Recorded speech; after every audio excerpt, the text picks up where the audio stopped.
Merhaba arkadaşlar, yeni bir video ile karşı karşıyayız.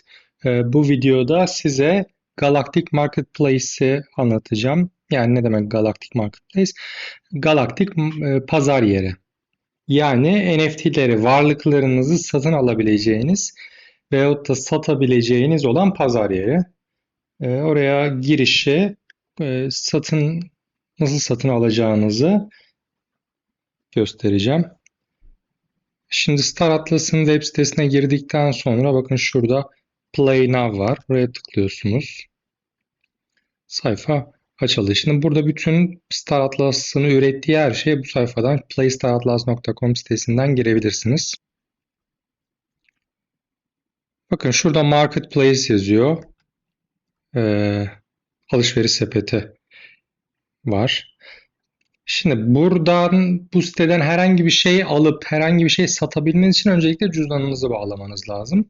Daha önceki videoda da Phantom Vault'un kurulumunu ve kullanımını anlatmıştım. Bakın şimdi bu cüzdanıma öncelikle bir miktar Solana ve de Atlas Coin'inden gönderdim. Cüzdanım hazır durumda. Bakın şurada Connect Wallet var. Ona tıkladığım anda Phantom çıkıyor. Connect dediğim anda benden yetki istiyor. Bunları anlatmıştım önceki videodan. Ondan sonra Connect deyince bağlandı. Bakın o 10.000 atlası ve 0.1 Solana'yı burada artık görebiliyorum. Kapatıyorum burayı. Şimdi bakın bütün her şeyi burada görebiliyoruz. Ships dediği gemiler, resources dediği kaynaklar, collectibles dediği biriktirilebilir şeyler, access dediği badge'ler, bir takım yetkileri veren şeyler, structures dediği yapılar, story dediği de hikayeler. Girelim detaylı. Ships'e basıyorum. Bakın burada gemilerin küçükten büyüğe doğru sıralı. Büyüklüklerine göre bütün gemiler sıralı. İşte örneğin XX Small en küçük demek. Daha büyüğü X Small, onun büyüğü Small. Böyle böyle Titan gemilere kadar gidiyor. Mesela XX Small'un neler varmış? Bu 4-5 çeşit gemi varmış. Şimdi burada bileceğiniz gemi isimleriyle ilgili şey şu. Fimbul bu geminin üretici markası. Airbark da onun türü.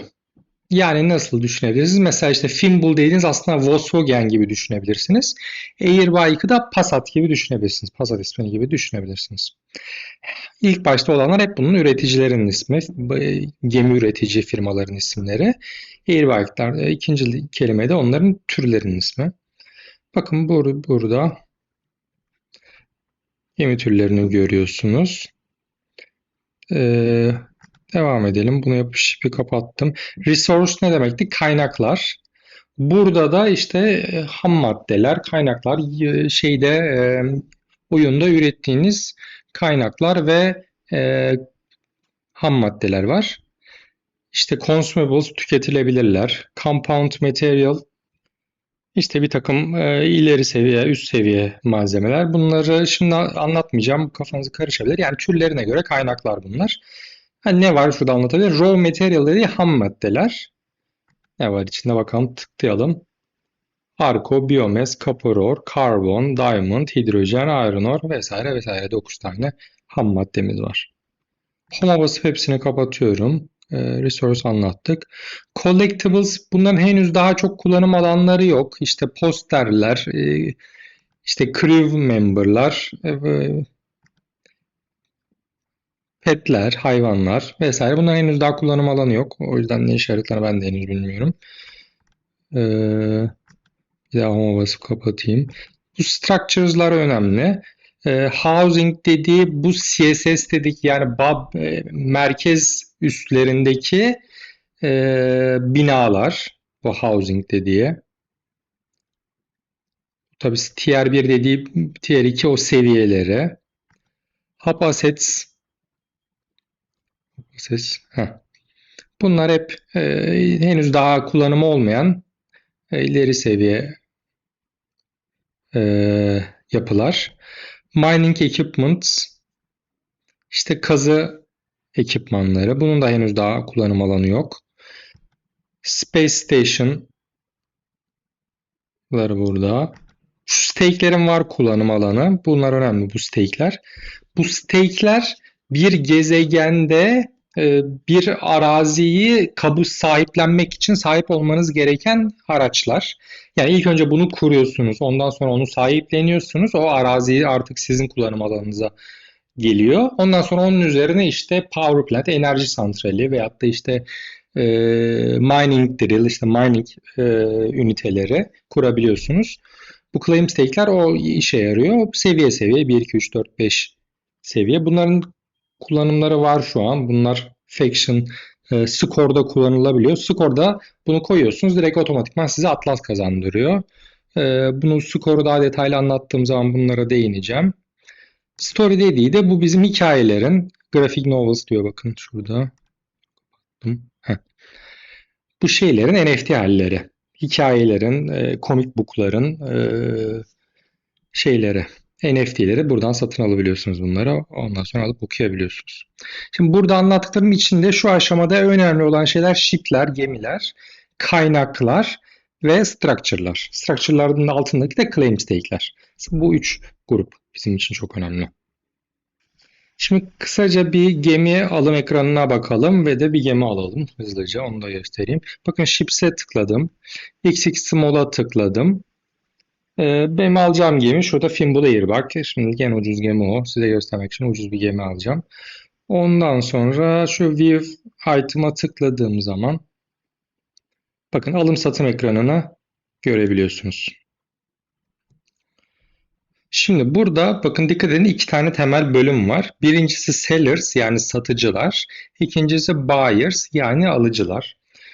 Ne var mesela? İşte şu yanında Star Atlas yazıyorsa bu Star Atlas'ın kendi sattığı e, gemiler. Ama onun şurada bir takım şifreli numaralar görüyorsanız bu da oyuncuların sattıkları. Bakın burada her bir oyuncunun bir adresi var. O adres de sizin cüzdanınızın adresi. Yani cüzdanınızın adresini burada otomatikman görüyorsunuz. Bu yani kullanıcılar cüzdan adreslerine göre ayrıştırılıyor. Bakın mesela bu adam 6 tane quantity adet demek. 6 tane satış sellers olduğu için 6 tane satmak istiyor. Pardon. Fiyatı da 5.15 dolar. Buradan 5.15, 5.20 böyle böyle aşağı doğru gidiyor. En ucuzdan en pahalıya doğru. Star Atlas'ın da kendi ilk satış fiyatları ilk satış ürünleri olduğu için buna da en tepeye yazmış kendininkileri. Burada da ne var? Alıcılar var. Alıcılar da bakın bir tane satıyor bu gemiden fiyatı 4.9 dolar. Burada da yüksekten düşüğe doğru gidiyor. Yani buradaki en pahalısı buradan daha ucuza doğru gidiyor. Bakın burada satıcılarda ucuzdan pahalıya doğru gidiyor. Alıcılarda da pahalıdan ucuza doğru gidiyor. Yani siz dolayısıyla buradan bir şey e, alacaksanız ne yapacaksınız? Şuna tıklayacaksınız. En iyi fiyat bu. En ucuz çünkü bu satıcıların olduğu tahta. Burada en uygun fiyat, en ucuz fiyat 5.15. Şimdi burada bir de bileceğiniz şey burada her dolarla satıldığı gibi bir de Atlas paritesinde de satışlar var. Bunlar dolarla. Onu da değiştirmek için şuraya tıklıyorsunuz. Bakın Atlas cinsinden artık fiyatlar geldi. Bunlar deminkilerin Atlas şeyinden değil. Yani nasıl söyleyeyim? Şu ilk emir 5.15'ti ya bakın ED9E. Bu o değil. Bu başka. 4NGD. Ya bu Atlas cinsinden ayrı ayrı bir fiyatlama var. Dolar cinsinden ayrı ayrı bir fiyatlama var. Siz hangisini alacaksanız bu o kadar bakiyenizin olması lazım. Şimdi örneğin ben cüzdanımda ne kadar para var yetecek mi? Evet 10.000 atlasım var. Şimdi ben bir tane gemi almak istiyorum. Fimbul Airbark'tan almak istiyorum. Ne yapacağım? En ucuz alış fiyatı hangisi ise ve de Atlas'la almak istediğim için şurayı da Atlas'a çeviriyorum. En ucuz fiyat ne benim için Atlas cinsinde? 3182 Atlas. Ne yapıyorum? Buna tıkladığım anda bu ekran çıkıyor.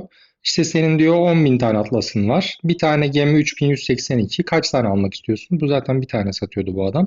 3182. Ondan sonra şuraya buy one item yani bir ürün al'la tıklıyorum.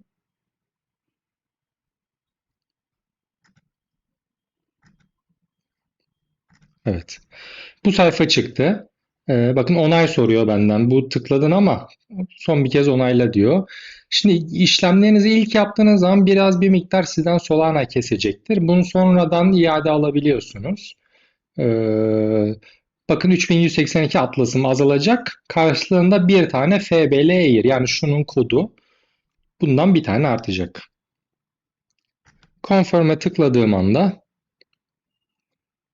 aldı. Order complete. Bir tane Fimbul Airbark'ı 3182 Atlas'a satın aldı diyor. Peki nerede şimdi bu gemi? Onu da şurada bakın inventory. Inventory stok demek. Inventory'e geldiğim anda bakın şu ship'in altında ben onu bir tane görebiliyorum. Gemimi buradan satın aldım. Bunu aynı zamanda şuradan da görebiliyorsunuz. Bakın dün bir önceki videoda anlatmıştım. Bakın atlaslarım azaldı 10.000'de 3.000 küsür azaldı. Bakın şurada NFT'lerimi görebiliyorum demiştim ya. Bakın cüzdanımın içinden de bunu görebiliyorum o gemiyi. Fimbul Airbag bir tane. Onu da buradan da görebiliyorum. Şimdi şuraya gelelim. Neydi? Benim Airbag böyle de arama yapabiliyorsunuz. O geminin sayfasına bir daha geldim. Bu sefer ben alım emri girmek istiyorum. Demin direkt çat diye var olan emirlerden bir tane aldık. Onun yerine alım emri gireceğim. Yani bir fiyat gireceğim. Orası isteyen, satmak isteyen olursa benim fiyatımı da beğeniyorsa otomatikman o fiyattan bana verecek. Mesela Atlas cinsinden ne en iyi fiyat? 2702. Bakın create order diyelim. Buy this item, alım emri gireceğim. Şimdi en iyi fiyat neydi? 2702 idi. Ben onun daha üstüne bir fiyat koymak istiyorum. Daha üst sıraya çıkmak için. 2703 yapayım ben de. Bir tane place buy order yani alım emri giriyorum bu sefer de. Atlas cinsinden hop bastım. Şimdi onay soracak. Bak gene Solana kesintisi yaptı. 2703 benim cüzdanımdan kesiyor. Henüz alım emri yani henüz almış olmuyorum. Sadece alım emri giriyorum. Çünkü o fiyata bir şey yapan yok, satan yok. Ben emir giriyorum aşağıya. Buna confirm dediğim anda bakın şimdi şuraya gelecek. Bakın benim emrim burada artık. Burada gözüküyor benim emrim. Tamam mı? 2703. Buradan beğenirse bana satmak isteyen elinde halihazırda birisi buna tıklayıp otomatikman pardon bu iptal kendi emrime tıkladığım için iptal etmeye çalıştı. Bundan bana satabilir. Tabii biz demin şurada en iyi fiyatı direkt otomatik almıştık.